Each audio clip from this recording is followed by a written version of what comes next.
cervical spondylosis. எக்ஸாக்டா இந்த இடங்கள் எல்லாம் உங்களுக்கு வலி அப்படியே ஒரு ஸ்டிஃபா இருக்கிற மாதிரி இருக்கும். குனிய முடியாது, நிமிர முடியாது. இந்த இடம் ஃபுல்லா அப்படி ஒரு பிடிப்பு இருக்கிற மாதிரி இருக்கும். நல்லாவே பேஷண்ட்ஸ் வந்து வலியை ஃபீல் பண்ணுவாங்க. லெஃப்ட் ரைட் அவங்களால கழுத்தை திருப்ப முடியாது, அந்த அளவுக்கு வலி இருக்கும். சிலர் நம்ம பார்த்துருப்போம் பெல்ட் மாதிரி போட்டிருப்பாங்க.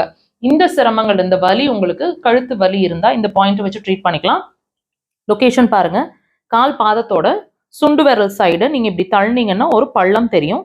அந்த பள்ளத்திலிருந்து ஒரு ஃபீல் பண்ணீங்கன்னா ஒரு மேடு ஏறி மறுபடியும் அந்த பள்ளம் முடியும். அந்த எக்ஸாக்டா மார்க் பண்ணிக்கிறாங்க, அந்த இடத்துல இருக்கு அந்த பாயிண்ட். உடன் இன்ஸ்ட்ருமெண்ட்ஸ் வச்சிருக்கீங்கன்னா இப்படி ப்ரெஷர்ஸுங்க, விரல்கள்லாம் இப்படி ப்ரெஷர்ஸ்.